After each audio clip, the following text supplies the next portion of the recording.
बच्चों का जरूरत से ज्यादा सपोर्ट मां बाप को नहीं करना चाहिए। बच्चों को अपने पांव पर खड़े होने के लिए छोड़ दो, क्योंकि वो पहले खड़े होंगे गिरेंगे, खड़े होंगे गिरेंगे। इसमें संभलने की क्षमता रहेगी खुद पर। यदि बाप खड़ा रहा हर बार तो बच्चे को लगेगा कि बाप तो है, और सहारों पर खड़े होने वाले लंगड़े होते हैं। सहारों पर खड़े होने वाले लोग लंगड़े होते हैं। अपने पांव पर खड़ा हो। सहारों पर जिए तो क्या जिए, इस जिंदगानी को सहारा दूसरों को दो, अमर कर लो कहानी को। सहारों पर चलना ना सीखो, सहारों पर चलना ना सीखो, सहारा देना सीखो।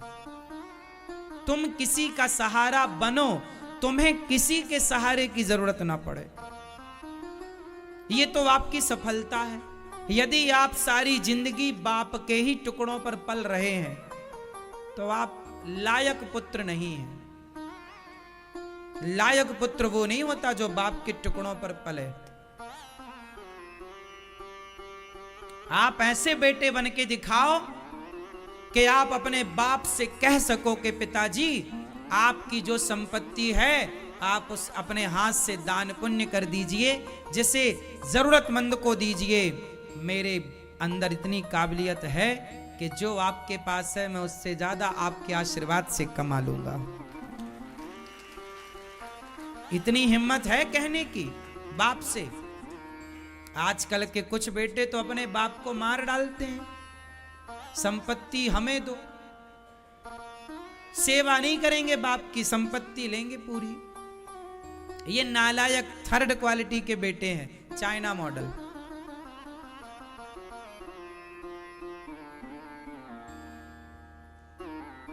ये दास अनिरुद्ध बैठा है आपके सामने।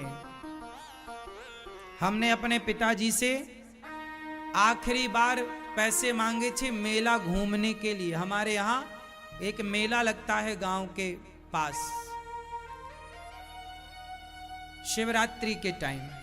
तो मेला घूमने के लिए हमने पिताजी से मांगे थे पैसे। तो हमारे पिताजी ने 2 रुपए दिए थे मेला घूमने के लिए। उसके बाद मैंने पिताजी से कभी पैसे नहीं मांगे, कभी पैसे नहीं मांगे। मैंने अपनी पढ़ाई की तो कॉपी पेन भी, मतलब 10वीं तक तो पिता ने पढ़ाया मुझे। 10वीं तक की फीस पिताजी ने भरी। 10वीं के बाद की आगे की पूरी पढ़ाई और पूरी पढ़ाई का पूरा खर्चा स्वयं कमाते थे, स्वयं की कमाई से पढ़ते थे। मोबाइल की जरूरत थी तो पिता से नहीं मांगा, खुद की कमाई की। हारमोनियम सीखनी थी तो हारमोनियम खरीदने की पिता से मांगा नहीं कि तुम पैसे दो तो हम हारमोनियम, ना, हमें सीखना है तो हमने ही अपने मेहनत करके कमाया, उससे खरीदी, फिर उससे संगीत सीखा। सहारों पर हमने कभी अपने आप को ढाला नहीं कि नहीं हमें सहारा। सहारों पर नहीं चलना। सहारों पर तो मुर्दे चलते हैं। सहारों पर तो मुर्दे चलते हैं, वरना नदी तो अपना रास्ता खुद बना लेती है। मुर्दे बनकर क्या जीना। आप यदि अपने बाप के टुकड़ों पर पल रहे हैं तो मुर्दे ही हैं। आपको पहचाना किससे जाता है? आपके बाप से। फलाने का बेटा, ना, ये पहचान आपकी गलत। आपका नाम ऐसा हो, आपके कामयाबी की खुशबू ऐसी हो कि आपके नाम से आपके पिता का सम्मान बढ़ना चाहिए, पिता को सम्मान मिलना चाहिए। आपसे आपके पिता की पहचान हो, ना कि पिता से आपकी पहचान हो।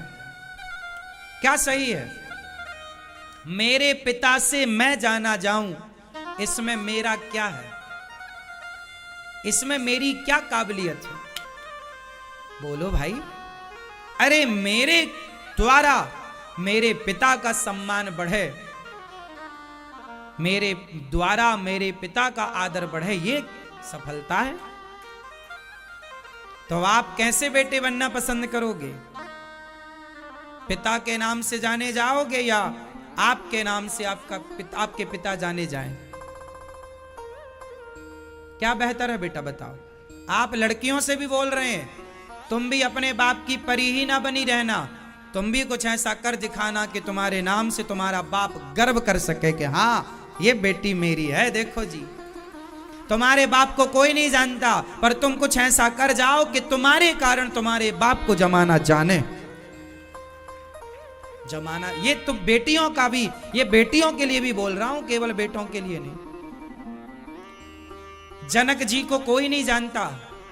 जनक जी को आज जो लोग जानते हैं माता सीता के कारण जानते हैं। वृषभानु जी को कौन जानता? श्री राधा रानी के कारण वृषभानु जी को जाना जाता है। हिमालय को कौन जानता? माता पार्वती के कारण हिमालय को जाना जाता है। समुद्र को कौन जानता? माता लक्ष्मी के कारण समुद्र को जाना जाता है।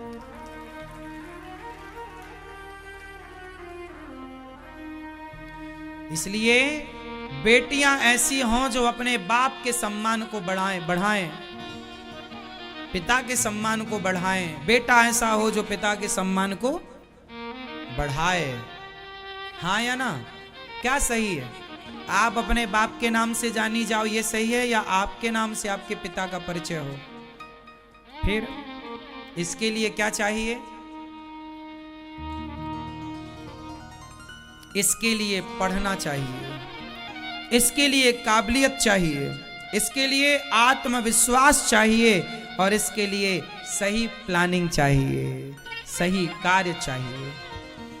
माँ वही है जो अपने बच्चों को तपस्वी बनाए, और तपस्वी का मतलब जंगल जाकर तपस्या करना ही नहीं।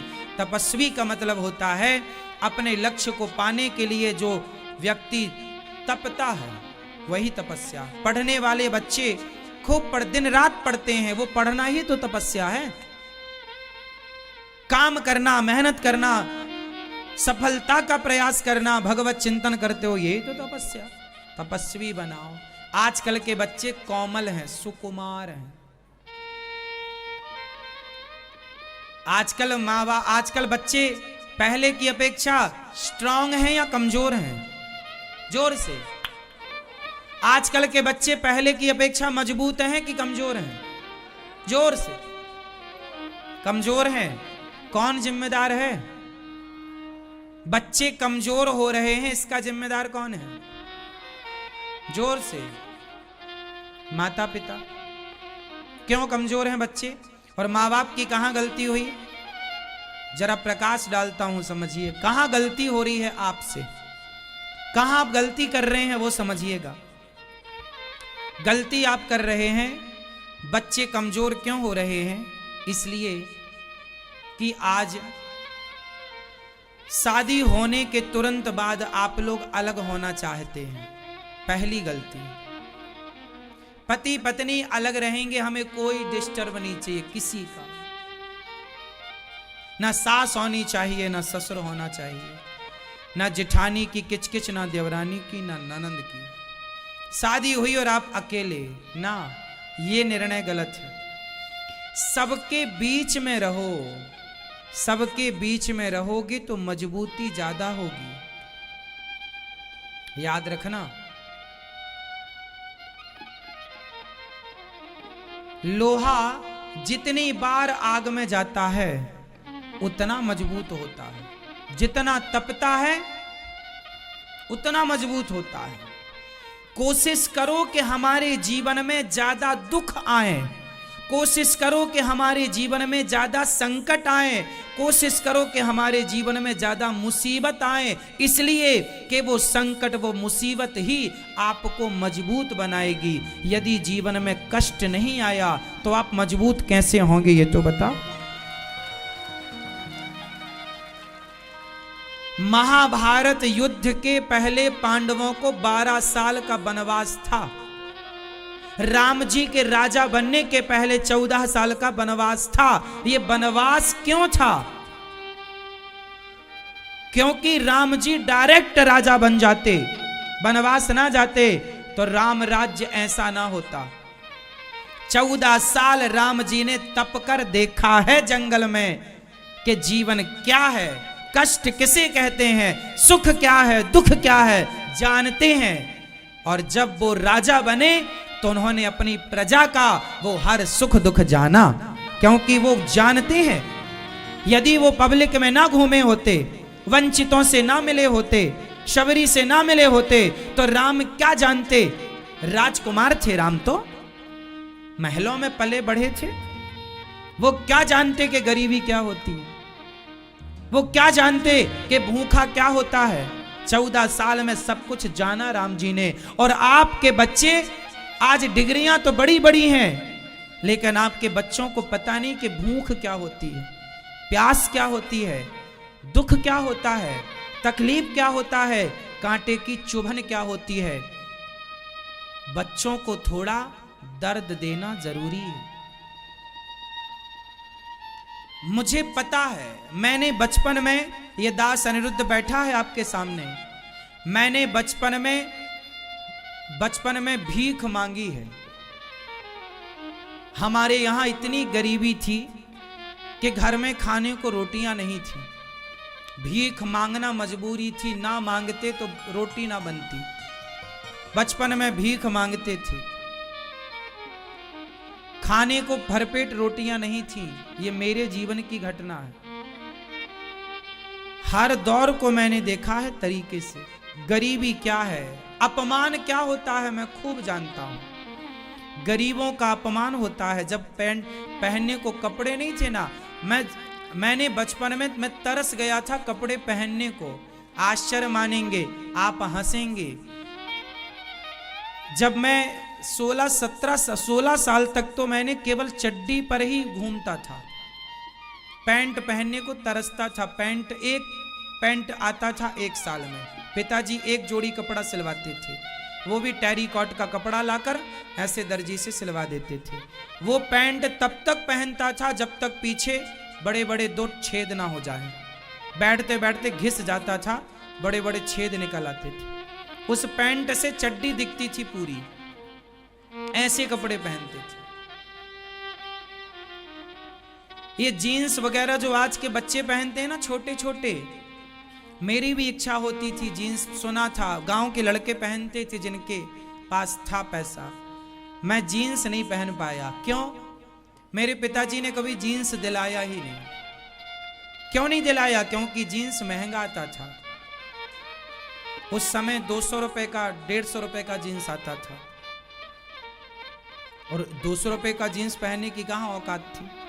भिखमंगों की इतनी कहां औकात होती है। हर चीज मैंने देखा है, तरसा हूं चीजों के लिए, कपड़ों के लिए। पुराने कपड़े कोई देता था तो मैं वो बड़ी शौक से पहन लेता था उसको। इस दौर को मैंने देखा है, गरीबी देखी है, जीवन के हर स्ट्रगल को खुद किया है। सेल्फ डिपेंड बनने की, आत्मनिर्भर होने की जिज्ञासा जो आप लोग स्कूल में सीखते हो ना साहब, आपको स्कूलों ने, कॉलेजों ने जो सिखाया है, शायद वो आप स्कूल कॉलेज आपको सिखा ही नहीं सकते जो जीवन में गरीबी के थपेड़ों ने सिखा दिया है हमें। जब गरीबी के थपेड़े पड़ते हैं ना, तो आदमी वो सब सीख जाता है जो दुनिया की किसी यूनिवर्सिटी में नहीं सिखाया जाता। आपने पढ़ा हुआ सीखा है, मैंने जीवन में अनुभव का सीखा है। इसलिए आप में से बहुत लोग उम्र में मेरे से बहुत बड़े हैं, पर तजुर्बे में कुछ क्षेत्रों में मैं आपसे बड़ा हूं, क्योंकि मुझे गरीबी का जितना तजुर्बा है, मेरी यात्रा भीख मांगने से स्टार्ट हुई। मैंने हर पहलू को देखा है। मैंने स्कूलों से कम सीखा है, मैंने इंसानों से ज्यादा सीखा है। मैंने स्कूल कॉलेजों से कम पाया है ज्ञान, मैंने जीवन में हो रही घटनाओं से ज्यादा सीखा है। और वो ज्ञान मेरे बहुत काम आ रहा है। अब मेरे अंदर इतनी क्षमता बढ़ गई सहन करने की। आप लोगों को ना सहन नहीं होता। आप अपनी बात करो, आपको एक गाली सहन नहीं होगी, एक बात सहन नहीं होगी। मैं सह सकता हूं क्योंकि मैंने बचपन से सहा है।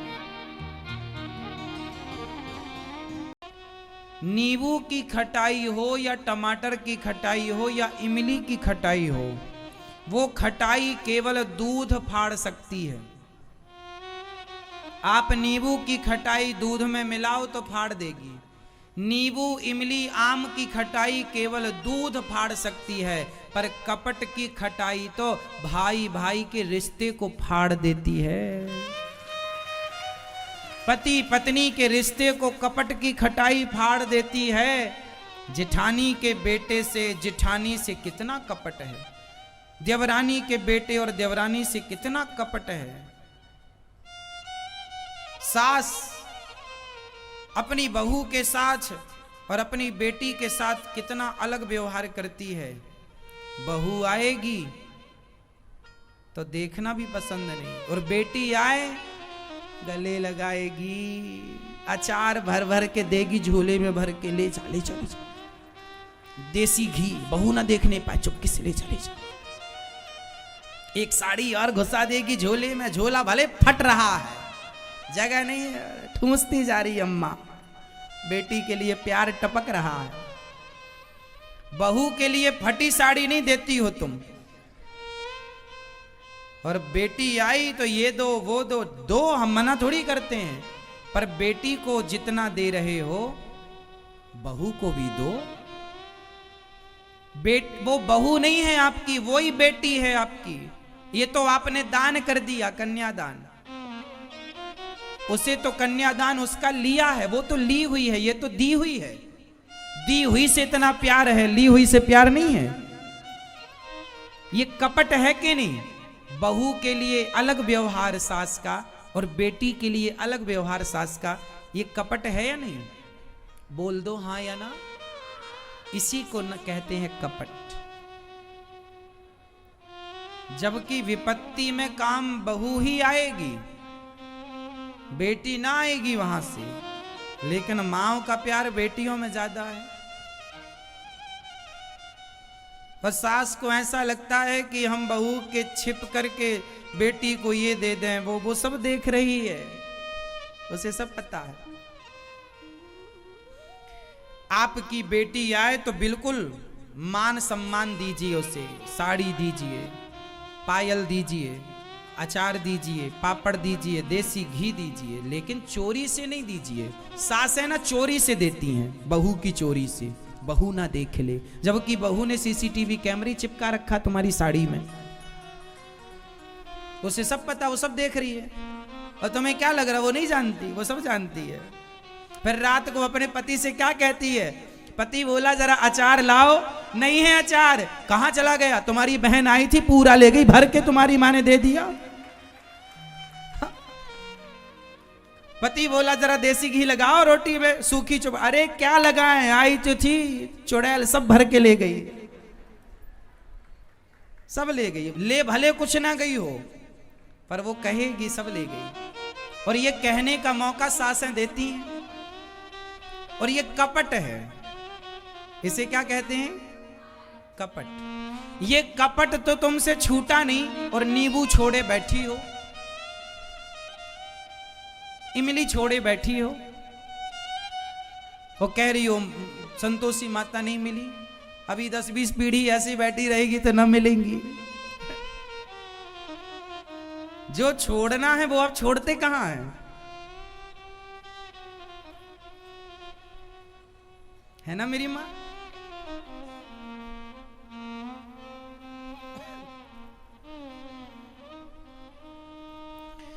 घर में जो आज ना 90% हमारे देश में ननंद और भौजाइयों की पटती नहीं।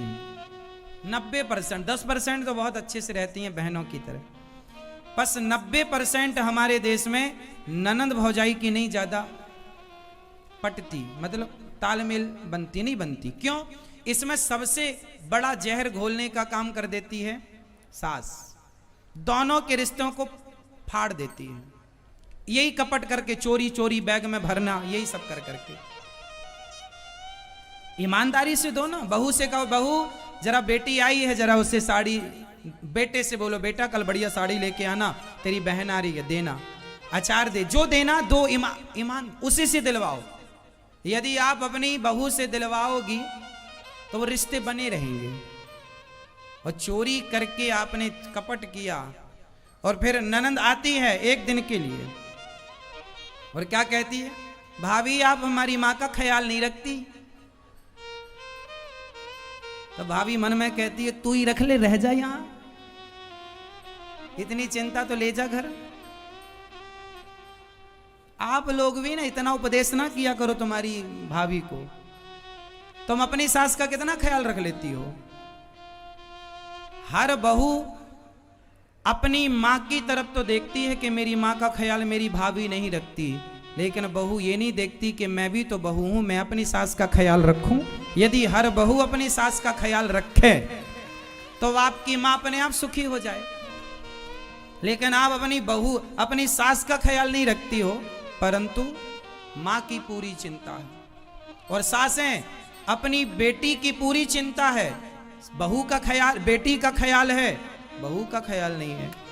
यदि सास बेटी से ज्यादा बहू का ख्याल रखने लग जाए और बहू माँ से ज्यादा सास का ख्याल रखने लग जाए तो आधे घर में 90% खुशहाली तो घर में यूं ही आ जाएगी, केवल इतने से विचार बदलने से। हाँ या ना? बात सही है या गलत है? लेकिन आप लोग ना बदल नहीं पाते। सास बिल्कुल सास की भूमिका में रहती है, बहू बिल्कुल बहू की। अरे इंसानों की तरह रहा करो, सास की तरह बहू की तरह नहीं। प्यार मोहब्बत से एक ही घर में रहना, हंसते रहो, मुस्कुराते रहो और छोटी छोटी बातों को ना ज्यादा बोला ना करो किसी से। अब आपके घर में क्या समस्याएं हैं? जरा सास बहू की बात हुई नहीं कि आप पड़ोसन के घर जाकर के सास का और बहू का, बहुएं जाके सास का दुख रोती हैं और सासें जाके बहुओं का दुख रोती हैं कि मेरी बहू ने ऐसा कहा, मेरी सास ने ऐसा कहा। और किससे रोते हो आप? पड़ोसियों से। वो पड़ोसी तुम्हारी मजाक उड़ा, अरे इनके घर में तो आग लगी है। एक बात बताएं, शास्त्र कहते हैं कि अपने अपने घरन का दुख ना कहियो रोई, सुन इठले हैं लोग सब, बांट न ले हैं कोई। आप अपने घर की बातें अच्छी हो या बुरी हो किसी से मत कहना, क्योंकि बातें आज हैं कल नहीं रहेंगी। पर आपने कह दिया तो वो सदा आपको कहेगा या कहेगी कि देखो तुमने ऐसा कहा था, ऐसा किया था अपनी सास या बहू के साथ। ये दुनिया जब तुम रो रो के बताते हो ना मेरी सास ऐसी, मेरी बहू ऐसी, तो ये दुनिया भी रो रो के सुनती है और आपके जाने के बाद हंस हंस करके बताती है कि इनके घर में ऐसा हो गया। किसी को कोई फर्क नहीं पड़ता कि आप जीवन में कितने सुखी हैं या कितने दुखी हैं। दुनिया तो आपके मजे लेना चाहती है। हाँ या ना? इसलिए अपने घर की बातों को अपने घर तक ही सीमित रखा करो। पति पत्नी की बातों को भी किसी से मत शेयर करना। आपका पति अच्छा है, बुरा है, किसी से मत कहो। आपकी पत्नी अच्छी है, बुरी है, किसी से मत कहो। किसी से कहोगे तो जमाना आपका मजाक उड़ाएगा, आपकी उस बात को मजाक बनाएगी दुनिया। इसलिए अपनी बातें अपने तक रखो। ये बात सास को भी समझनी है कि आप किसी से घर की बातें ना कहें, और बहू को भी समझनी है कि आप किसी से किसी की बातें ना कहें। एक छोटा सा मैं दृष्टिकोण दे सकता हूं आपको, और वो दृष्टिकोण क्या है? ये है, आज से जितनी सास मेरी बात सुन रही हैं, आज मैं एक सूत्र दे रहा हूं, मंत्र दे रहा हूं। इस मंत्र को जपोगी ना तो कभी आपके घर में झगड़ा नहीं होगा। और वो मंत्र क्या है? कहीं भी जाओ तो अपनी बहुओं की खूब तारीफ करो। कहीं भी जाओ तो अपनी बहू की खूब तारीफ करो कि मेरी बहू बहुत अच्छी है, औरों से बहुत बढ़िया है, बहुत ख्याल रखती है।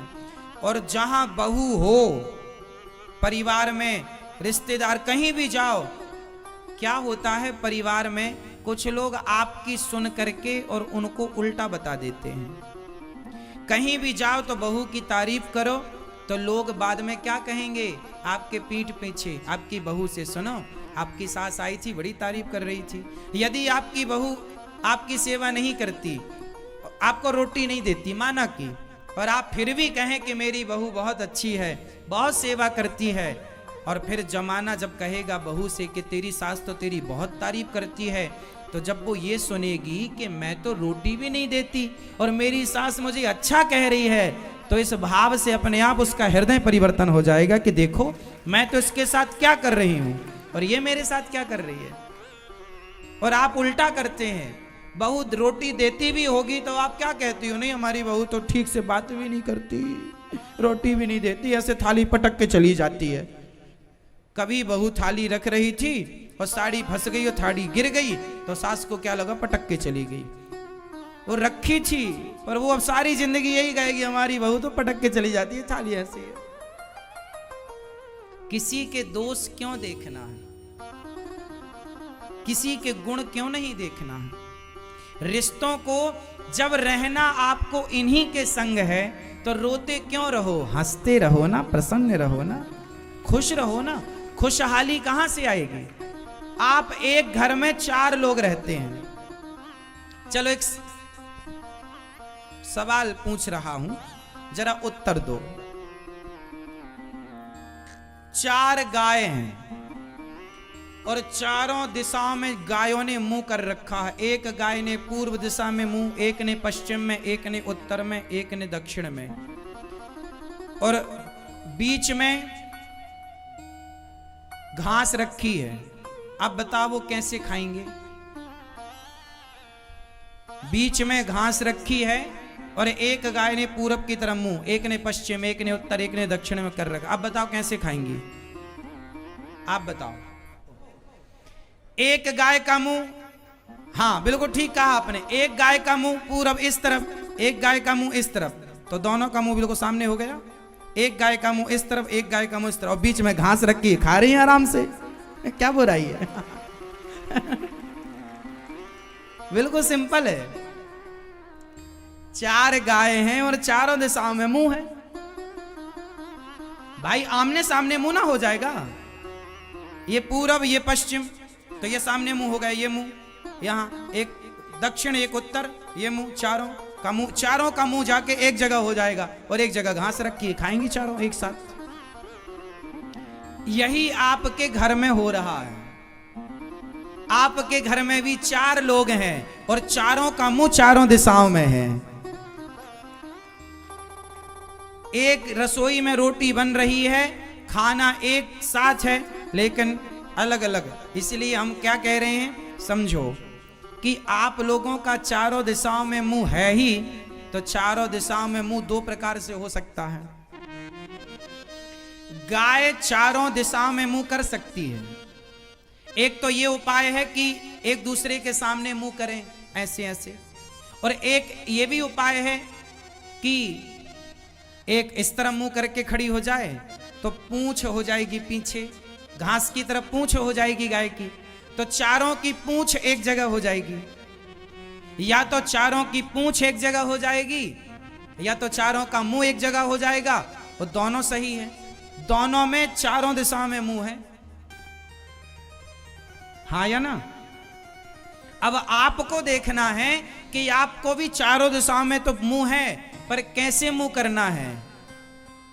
अब जैसे आप पति और पत्नी खड़े हैं, एक दूसरे की पीठ से चिपक कर खड़े हो जाएं तो आपका 2 दिशाओं में मुंह हो जाएगा, और एक दूसरे के सामने, मुंह के सामने बिल्कुल आमने सामने खड़े हो जाएंगे तो भी 2 दिशाएं हैं, हाँ या ना। पति पत्नी जैसे देखो, आप मेरे सामने बैठे हैं तो आपका उत्तर दिशा की तरफ मुंह है और मेरा इस दिशा की, सामने की दिशा की तरफ मुंह है। एक तो ये हो गया। एक ऐसा भी हो सकता है कि आप पलट के बैठ जाएं, मैं आप पलट के बैठ जाऊं, तो मैं इस तरफ देखने लग जाऊंगा, आप उस तरफ देख, दिशाएं 2 ही रहेंगी। अब आपको यह निर्णय लेना है कि पति पत्नी तुम एक दूसरे को पीठ दिखा के रहना चाहते हो या एक दूसरे के मुंह के सामने, आंखों के सामने रहना चाहते हो? ये निर्णय आपको लेना है। सास बहू तुम दो हो, एक दूसरे को पीठ दिखा के रहना है या एक दूसरों की शकल देखते हुए, सूरत देखते हुए एक दूसरे के मुंह के साथ मुंह करके रहने में खुशी मिल रही है। आपको निर्णय लेना है। यदि लड़ोगे झगड़ोगे तो पीठ वाली बात हो जाती है, एक दूसरे को पीठ दिखा गए। और प्रेम होता है तो आदमी एक दूसरे की तरफ मुंह करता है। एक दूसरे की तरफ पीठ तभी करता है जब खटास हो। क्या हो? क्या हो मैया? खटास। तो संतोषी माता के व्रत में क्या छोड़ेंगे आप लोग? खटाई। कौन सी? टमाटर, नींबू, इमली, आम, दही, छाछ, ये तो सब छोड़े बैठे हो। कपट। और प्रेम मोहब्बत से रहो, एक दूसरे के काम आओ। ये जीवन है। जो जैसा है, सास अच्छी है उसे स्वीकार करो, बुरी है जैसी है उसे स्वीकार करो, सेवा करो, अपने कर्तव्यों का पालन करो। बोलो कुछ मत, चुप रहो। जहां जरूरत जितने की बोलो। रिश्तों को बेहतर बनाने का सबसे बड़ा उपाय है इग्नोर। जो बात आपको पसंद ना हो इग्नोर कर दी।